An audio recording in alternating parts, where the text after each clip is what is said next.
Aileen Carol Wuornos was an American serial killer. In 1989–1990, while engaging in street prostitution along highways in Florida, she shot dead and robbed 7 of her male clients. Wuornos claimed that her clients had either raped or attempted to rape her, and that all of the homicides were committed in self-defense. Wuornos was sentenced to death for 6 of the murders, and on October 9, 2002, after 12 years on Florida's death row, was executed by lethal injection. In the biographical film Monster, Wuornos' story is described from her first murder until her execution. For her portrayal of Wuornos, Charlize Theron won the Academy Award for Best Actress. Early life. Wuornos was born Aileen Carol Pittman in Rochester, Michigan, on February 29, 1956. Her mother, Diane Wuornos, was 14 years old when she married Eileen's father, 18-year-old Leo Dale Pittman, on June 3, 1954. On March 14, 1955, Diane gave birth to Eileen's older brother Keith. After less than 2 years of marriage, and 2 months before Aileen was born, Diane filed for divorce. She gave birth to Aileen at the age of 16. Wuornos never met her father, as he was incarcerated at the time of her birth. Leo Dale Pittman was diagnosed with schizophrenia. He was later convicted for raping a 7-year-old girl. He committed suicide by hanging in prison on January 30, 1969. In January 1960, when Wuornos was almost 4 years old, Diane abandoned her children, leaving them with their maternal grandparents, Lori and Britta Wuornos, both alcoholics, who legally adopted Keith and Aileen on March 18, 1960.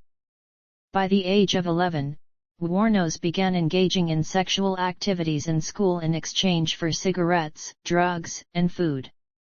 She had also engaged in sexual activities with her brother. Wuornos said that her alcoholic grandfather had sexually assaulted and beaten her when she was a child. Before beating her, he would force her to strip out of her clothes. In 1970, at age 14, she became pregnant. She said that a friend of her grandfather had raped her. Wuornos gave birth to a boy at a home for unwed mothers on March 23, 1971, and the child was placed for adoption. A few months after her son was born, she dropped out of school at about the same time that her grandmother died of liver failure. When Wuornos was 15, her grandfather threw her out of the house, and she began supporting herself through prostitution and living in the woods near her old home. Early criminal activity. On May 27, 1974, at age 18, Wuornos was arrested in Jefferson County, Colorado, for driving under the influence, disorderly conduct, and firing a .22 caliber pistol from a moving vehicle. She was later charged with failure to appear. In 1976, Wuornos hitchhiked to Florida, where she met 69-year-old yacht club president Louis Gratzfell. They married quickly, and the announcement of their nuptials was printed in the local newspaper's society pages. However, Wuornos continually involved herself in confrontations at their local bar and went to jail briefly for assault. She also hit Fell with his own cane, leading him to gain a restraining order against her within weeks of the marriage. She returned to Michigan where, on July 14, 1976, she was arrested at Bernie's Club, in Mansalona, in Antrim County, and charged with assault and disturbing the peace for throwing a cue ball at a bartender's head. On July 17, her brother Keith died of esophageal cancer, and Wuornos received $10,000 from his life insurance. Wuornos and Fell annulled their marriage on July 21 after only 9 weeks. In August 1976, Wuornos was given a $105 fine for drunk driving. She used the money inherited from her brother to pay the fine and spent the rest within 2 months buying luxuries including a new car, which she wrecked shortly afterwards. In 1978, At the age of 22, she attempted suicide by shooting herself in the stomach. Between the ages of 14 and 22, she attempted suicide 6 times. On May 20, 1981, Wuornos was arrested in Edgewater, Florida, for the armed robbery of a convenience store, where she stole $35 and 2 packs of cigarettes. She was sentenced to prison on May 4, 1982, and released on June 30, 1983. On May 1, 1984, Wuornos was arrested for attempting to pass forged checks at a bank in Key West. On November 30, 1985, she was named as a suspect in the theft of a revolver and ammunition in Pasco County. On January 4, 1986, Wuornos was arrested in Miami and charged with car theft, resisting arrest, and obstruction of justice for providing identification bearing her aunt's name. Miami police officers found a .38 caliber revolver and a box of ammunition in the stolen car. On June 2, 1986, Volusia County deputy sheriffs detained Wuornos for questioning after a male companion accused her of pulling a gun in his car and demanding $200. Wuornos was found to be carrying spare ammunition, and police discovered a .22 pistol under the passenger seat she had occupied. In 1986, 30-year-old Wuornos met 24-year-old Taria Moore, a hotel maid, at a Daytona Beach gay bar called Zodiac. They moved in together, and Wuornos supported them with her earnings as a prostitute. On July 4, 1987, Daytona Beach police detained Wuornos and Moore at a bar for questioning regarding an incident in which they were accused of assault and battery with a beer bottle. On March 12, 1988, Wuornos accused a Daytona Beach bus driver of assault. She claimed that he pushed her off the bus following a confrontation. Moore was listed as a witness to the incident. Later, at her trial, Wuornos stated, "It was love beyond imaginable. Earthly words cannot describe how I felt about Taria." Before her execution, Wuornos claimed to still be in love with Moore. Murders. Wuornos murdered 7 men within a period of 12 months. All the men were drivers between the ages of 40 to 65. Richard Charles Mallory, age 51, electronics store owner in Clearwater. Wuornos claimed that Mallory beat, raped, and sodomized her after he drove her to an abandoned area for sexual services. Mallory was Wuornos' first victim and she claimed to have killed him in self-defense. Later, it became known that Mallory had previously been convicted for attempted rape in Maryland. 2 days after the murder, a Volusia County deputy sheriff found Mallory's abandoned vehicle. On December 13, his body was found several miles away in a wooded area. He had been shot several times, and 2 bullets to the left lung were found to have been the cause of death. David Andrew Spears, age 47, construction worker in Winter Garden. He was declared missing as of May 19, 1990. On June 1, 1990, his naked body was found along U.S. Route 19 in Florida in Citrus County. He had been shot 6 times by a .22 pistol. Charles Edmund Carskadden, age 40, part-time rodeo worker. On June 6, 1990, his body was found in Pasco County. He had been shot 9 times with a .22 caliber weapon. The body had been wrapped in an electric blanket and was badly decomposing when found. Witnesses saw Wuornos in possession of Carskadden's car, and Wuornos had also pawned a gun identified as belonging to Carskadden. Peter Abraham Seams, age 65, retired merchant seaman. In June 1990, Seams left Jupiter, Florida, for Arkansas. On July 4, 1990, his car was found in Orange Springs, Florida. Moore and Wuornos were seen abandoning the car, and Wuornos' palm print was found on the interior door handle. His body was never found. Troy Eugene Burress, age 50, sausage salesman from Ocala, Florida. On July 31, 1990, he was reported missing. On August 4, 1990, his body was found in a wooded area along State Road 19 in Marion County. He had been shot twice. Charles Richard Dick Humphreys, age 56, retired U.S. Air Force Major, former state child abuse investigator, and former chief of police. On September 12, 1990, his body was found in Marion County. He was fully clothed and had been shot 7 times in the head and torso. His car was found in Sewanee County. Walter Gino Antonio, age 62, trucker, security guard, and reserve police officer.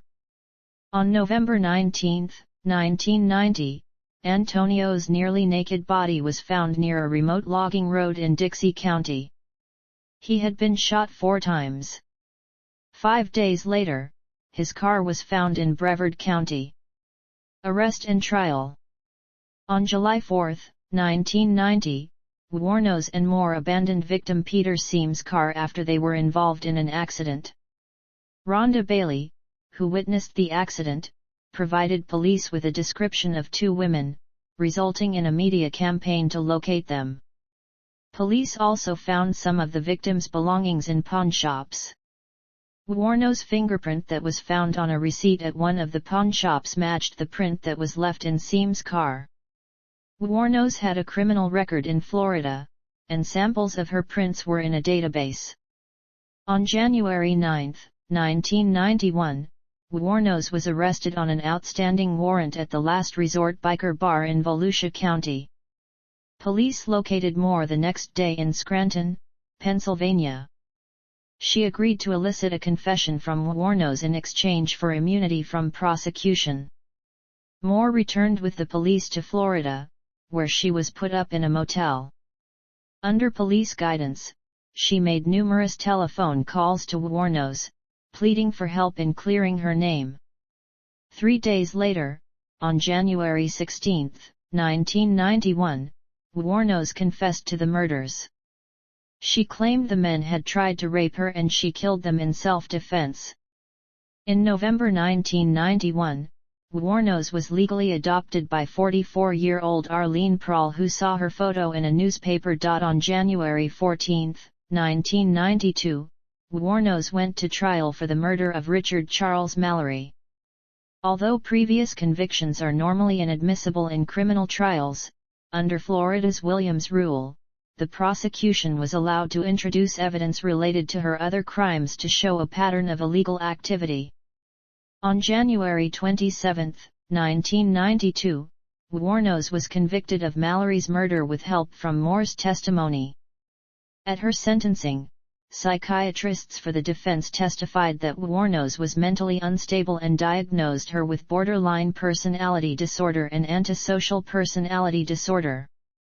4 days later, she was sentenced to death. Wuornos' defense made efforts during the trial to introduce evidence that Mallory was previously convicted for attempted rape in Maryland and served a sentence in a maximum security correctional facility providing remediation to sexual offenders. Records obtained from the correctional institution showed that from 1958 to 1962, Mallory was committed for treatment and observation resulting from a criminal charge of assault with intent to rape and received an overall 8 years of treatment from the facility. In 1961, it was observed of Mr. Mallory that he possessed strong sociopathic trends. However, the judge refused to allow the records to be admitted in court as evidence and denied Wuornos' request for a retrial. On March 31, 1992, Wuornos pleaded no contest to the murders of Charles Richard Humphreys, Troy Eugene Burress, and David Andrew Spears, saying she wanted to get right with God. In her statement to the court, she said, in part, "I wanted to confess to you that Richard Mallory did violently rape me as I've told you, but these others did not. Only began to start to." On May 15, 1992, Wuornos was given 3 more death sentences. In June 1992, Wuornos pleaded guilty to the murder of Charles Edmund Carskadden. In November 1992, she received her fifth death sentence. In February 1993, Wuornos pleaded guilty to the murder of Walter Gino Antonio and was sentenced to death again. No charges were brought against her for the murder of Peter Abraham Seames, as his body was never found. In all, Wuornos received 6 death sentences. Wuornos told several inconsistent stories about the killings. She claimed initially that all 7 men had raped her while she was working as a prostitute, but later recanted the claim of self-defense, citing robbery and a desire to leave no witnesses as the reason for murder. During an interview with filmmaker Nick Broomfield, when Wuornos thought the cameras were off, she told him that it was, in fact, self-defense, but she could not stand being on death row where she had been for 10 years at that point and wanted to die. Assessed using the psychopathy checklist, Wuornos scored 32/40 with the cutoff score of 30 for determining psychopathy. The checklist evaluates individuals on a 20-item list of antisocial and interpersonal behaviors, with each item being scored as 0, 1, or 2, with a maximum score of 40. Death row and execution. Being on death row. Wuornos was incarcerated at the Florida Department of Corrections Broward Correctional Institution death row for women, then transferred to the Florida State Prison for execution. Her appeal to the U.S. Supreme Court was denied in 1996. In a 2001 petition to the Florida Supreme Court, she stated her intention to dismiss her legal counsel and terminate all pending appeals. "I killed those men," she wrote, "robbed them as cold as ice. And I'd do it again, too. There's no chance in keeping me alive or anything, because I'd kill again. I have hate crawling through my system. I am so sick of hearing this she's crazy stuff. I've been evaluated so many times. I'm competent, sane, and I'm trying to tell the truth. I'm one who seriously hates human life and would kill again." While her attorneys argued that she was not mentally competent to make such a request, Wuornos insisted that she knew what she was doing, and a court-appointed panel of psychiatrists agreed. In 2002, Wuornos began accusing prison matrons of tainting her food with dirt, saliva, and urine. She said she had overheard conversations among prison personnel trying to get me so pushed over the brink by them I'd wind up committing suicide before the execution and wishing to rape me before execution. She also complained of strip searches, tight handcuffing, door kicking, frequent window checks, low water pressure, mildew on her mattress, and catcalling, in distaste and a pure hatred towards me. Wuornos threatened to boycott showers and food trays when certain officers were on duty. "In the meantime, my stomach's growling away and I'm taking showers through the sink of my cell." Her attorney stated that Ms. Wuornos really just wants to have proper treatment, humane treatment until the day she's executed. He added, "She believes what she's written." In the weeks before her execution, Wuornos gave a series of interviews to Broomfield and talked about being taken away to meet God and Jesus and the angels and whatever is beyond the beyond. In her final interview, she once again charged that her mind was tortured at BCI, and her head crushed by sonic pressure. Food poisonings and other abuses worsened, she said, each time she complained, with the goal of making her appear insane, or to drive her insane. She also turned on her interviewer, "You sabotaged my ass. Society, and the cops, and the system." A raped woman got executed, and was used for books and movies and shit. Her final on-camera words were, "Thanks a lot, society, for railroading my ass." Don Botkins, a childhood friend of Wuornos, later told Broomfield that her verbal abuse was directed at society and the media in general, not at him specifically. Execution and death. Wuornos's execution by lethal injection took place on October 9, 2002. She declined her last meal, which could have been anything under $20, and opted for a cup of coffee instead. Her last words were, "Yes, I would just like to say I'm sailing with the Rock, and I'll be back, like Independence Day, with Jesus." June 6, like the movie. Big mothership and all, I'll be back, I'll be back. She died at 9:47 a.m. EDT. She was the second woman in Florida and the 10th in the United States to be executed since the 1976 United States Supreme Court decision restoring capital punishment. After her death, Wuornos' body was cremated. Wuornos' ashes were scattered beneath a tree in her native Michigan by Wuornos' childhood friend Don Botkins. At Wuornos' request, Natalie Merchant's song Carnival from her album Tiger Lily was played at her funeral. Wuornos spent many hours listening to this album on death row. When Merchant found out about this, she gave permission to use the song in the closing credits of Nick Broomfield's documentary Aileen, Life and Death of a Serial Killer. When director Nick Broomfield sent a working edit of the film, I was so disturbed by the subject matter that I couldn't even watch it. Aileen Wuornos led a torturing life that is beyond my worst nightmares. It wasn't until I was told that Aileen spent many hours listening to my album Tiger Lily while on death row and requested Carnival be played at her funeral that I gave permission for the use of the song. It's very odd to think of the places my music can go once it leaves my hands. If it gave her some solace, I have to be grateful. Broomfield later speculated on Wuornos' motive and state of mind. I think this anger developed inside her. And she was working as a prostitute.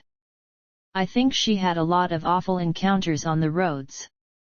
And I think this anger just spilled out from inside her. And finally exploded into incredible violence. That was her way of surviving.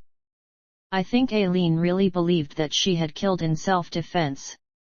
I think someone who's deeply psychotic can't really tell the difference between something that is life-threatening and something that is a minor disagreement, that you could say something that she didn't agree with. She would get into a screaming black temper about it. And I think that's what had caused these things to happen. And at the same time, when she wasn't in those extreme moods, there was an incredible humanity to her. Psychopathology model. According to some specialists, Wuornos's crimes have been related to her psychopathic personality and her psychotraumatic past. Using the psychopathy checklist, Wuornos was found to have a psychopathic personality with a PCLR score of 32, with the cutoff score for psychopathy being 30 in the United States.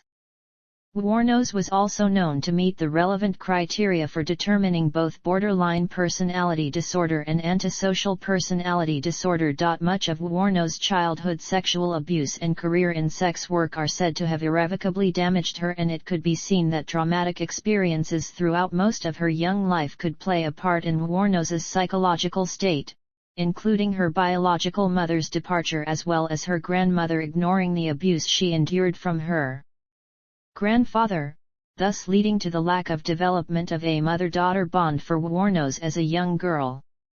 The damage was then made worse because both Wuornos and her brother believed that their grandparents were their biological parents, but at the age of 11 they learned that this was not the case, which further damaged the relationship between Wuornos and her adoptive parents. Wuornos was also known to have early behavioral problems such as having an explosive temper which limited her ability to make friends, as well as making it increasingly difficult for her to maintain relationships. Her traumatic upbringing, including her physical and sexual abuse, have been partially linked to the development of her borderline personality disorder. Such severe trauma can also disrupt the structuralization of the mind at various developmental points and result in primitive, dissociative, and splitting defenses to ward off the intensity of emotional and sexual stimulation that cannot be integrated as a child. FBI profiler Robert K. Ressler briefly mentions Wuornos in his autobiographical history of his 20 years with the FBI. Writing in 1992, he said he often does not discuss female serial killers because they tend to kill in sprees instead of in a sequential fashion. He noted Wuornos as the sole exception. Ressler, who allegedly coined the phrase serial killer to describe murderers seeking personal gratification, does not apply it to women killing in postpartum psychosis or to any murderer acting solely for financial gain, such as women who have killed a series of boarders or spouses. In media. Books. Reynolds, Michael. Dead Ends.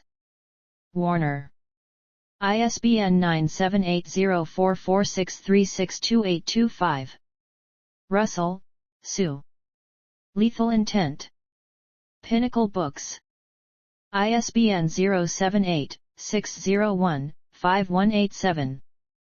Wuornos, Aileen, Barry D., Christopher. Monster, My True Story.